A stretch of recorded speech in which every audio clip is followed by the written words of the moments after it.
All right, hello. This lesson is mostly going to be reviewing the quadratic formula, but before we get into that, just wanted to do quick imaginary number stuff. So pause the video and give these a shot. I'd encourage you to have your notebook out throughout this whole video and doing the questions with us. I think that'll be the most meaningful for you. All right, so on an add one, you just combine like terms. So it looks like it might be FOIL because of the parentheses, but don't forget it's add. So just take the 2 and the -5, add those together. The 5i and the -7i, add those together and you get -2i. Okay, so if it looks like the second one here, all right, that's where you're going to FOIL. All right, so you got parenthesis times parenthesis and then just multiply the different parts. So do 3 times 3 is 9, 3 times 6i, 18i, and then here we have -6i times 3, that's -18i. And then -6i times +6i would be -36, and I times I is I squared.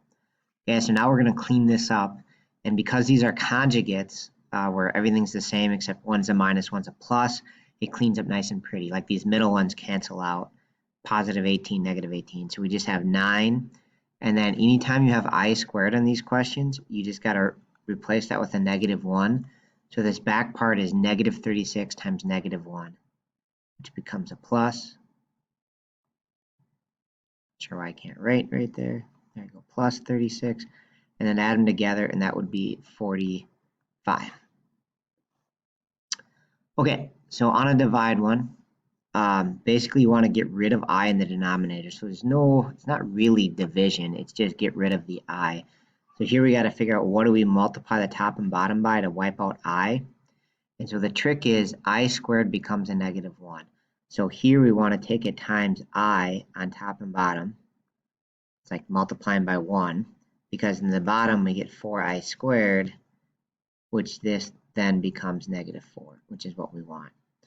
Okay, so up top we just got to multiply by I, and so I'm going to distribute it so it becomes 3i minus 2i squared. And then one more time with this I squared becoming -1, we'll have 3i plus 2, because we'll have -2 times -1. Okay, and that's it.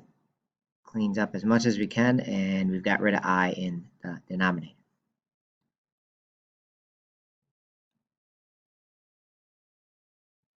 Okay, so yeah, for today, we just wanted to review the quadratic formula and solving quadratics a little bit. So kind of the big picture of this is when you solve a quadratic, which is an x squared, these are our methods. Okay, and actually I have the order. I usually do algebra steps first and then factoring. But anyways, so in this particular question, I actually check algebra steps first. So algebra steps would be out because it has both x squared and x. So all the other methods then would require x 0 on one side. So I would add x squared to both sides so that we have x squared minus 14x plus 45 equals 0. All right, and usually here I would at least try to factor. Okay, so it's a single x squared, so in theory it would factor to x and x here. And then as long as we can find something that multiplies to positive 45 and adds to -14, we can factor it. All right, so here it would have to be two negatives. That would multiply to positive 45 and add up to negative something. And if you make a list for 45, I think 5 and 9 will work. Okay, so this would become x minus 5, x minus 9. Right, and then set those two parts to 0. And then solve it. Okay, so we get x equals 5 and x equals 9. Please note here, so we did the factoring method, but please note since these were real answers, you also could have done the graph method, right? There's really no need for quad formula here because you could also have graphed this. So review of that is you just graph it and find where it crosses on the x-axis. So here it would have crossed at 5 and 9. It would have looked something like this if you type it in your calculator that's where it'll cross on the x-axis. If you want to see it quick in the graph, I would go to y equals right here, do my x variable squared minus 14 times x plus 45, and then hit the graph key right up here. Okay, and we should be able to see here that it crosses at 5 and 9, and those would be our two answers.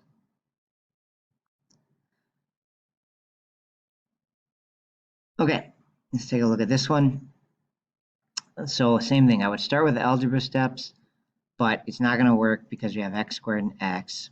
Okay, so next I would make 0 on one side, so just minus 5 from both sides. Okay, and then next up, I'm not even really going to try to factor this because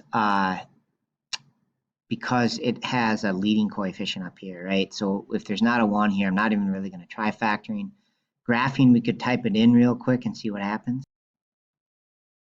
Okay, so I got it typed in. So I put it in y equals. And on the graph, it does not cross the x-axis. So what this tells us is it still has answers. They're just imaginary answers, right? If they were real answers, they would have shown up on our x-axis here, right? So this one must have two imaginary answers. And then our only hope really then is to do quad formula. Okay, so that's what I really wanted to review in here. So here's A, B, and C. So once we have 0 on one side, A is what's ever in front of x squared, B is what's in front of x, C is the other part. Okay, so I'm just going to throw it into this formula. So I'm going to do the opposite of B plus or minus the square root of B squared minus 4 times A of negative 2 times C of negative 5. And all of that gets divided by 2 times A. All right. So from here, it's just a lot of algebra cleanup, and I always do this check mark first. Since that's what we got to do first, I don't want to rewrite all of it. I'm kind of lazy, so I'm just going to do the check mark first. So 6 squared, and then back here, it's tricky with all the negatives. So if I copy the minus symbol, and then I have, so this is now 4. It's like minus positive 4 times negative 2 is negative 8 times negative 5 is positive 40. All right, so again, I have a subtract symbol, and then these two kind of canceled out, so I end up subtracting positive 40. Right, so minus those and we get negative 4, which is not surprising, right? The fact that this is an imaginary number, that's why we have an imaginary solutions is because we have a negative square root. So square root of negative 4 is negative 2i. All right, so square root of 4 is 2, square root of negative 1 is I. So when we plug it back in, so I cleaned up all that check mark. When we plug it in, we have negative 6 plus or minus that whole check mark cleaned up to 2i all over negative 4. Okay, and then if you get here on the test, I'll take it. Just know that you can clean it up by dividing all of these by 2. So it'd become like 2, 3, and plus or minus I. Right, and I also canceled the negatives because these two cancel out right here, and then you also have to cancel it with this 2i, but since it's plus or minus, it becomes minus plus, which is the same thing. So kind of this negative distributes to both parts, and then it cleans up to a positive, and then this switches, but it's really plus minus is the same thing as minus plus, so it just stays that way. Right, so the cleanest answer to this looks like that.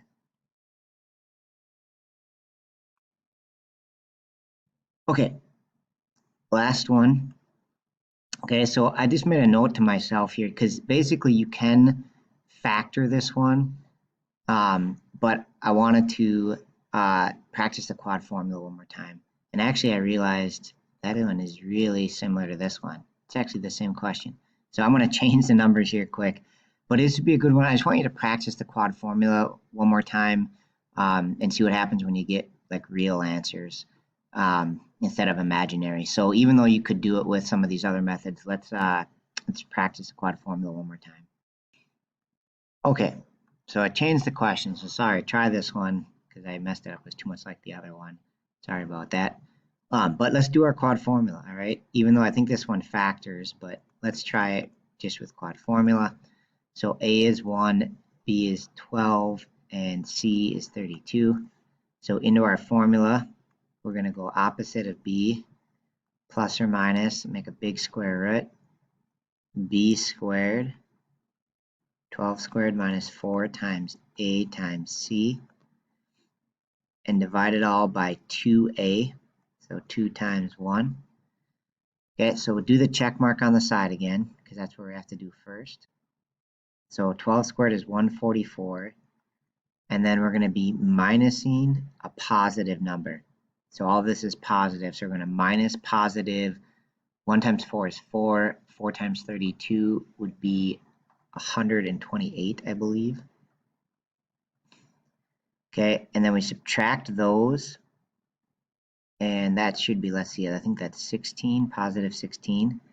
And so we square root that, and that just becomes 4. So now I'm going to plug it back in. I got a real answer this time because it's a positive square root.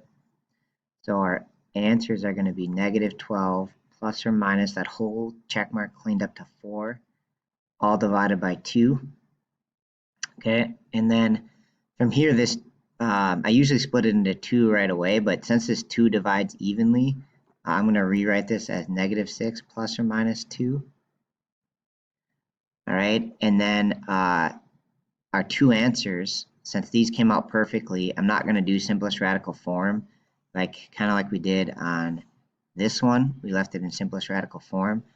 But here, because they came out as real answers, I'm actually going to write them out. So my answers are negative 6 plus 2 and negative 6 minus 2. Right? That's what this plus minus means. So I'm going to split it into 2, giving us negative 4 as an answer here, and then negative 8 as an answer here.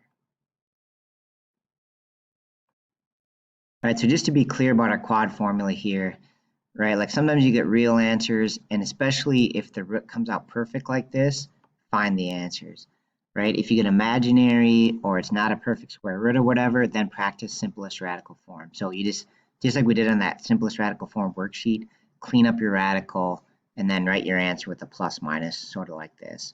So it looks kind of different, but yeah, if it comes out perfect, do this. Otherwise, do simplest radical form. All right, that's all I got. Thank you for watching.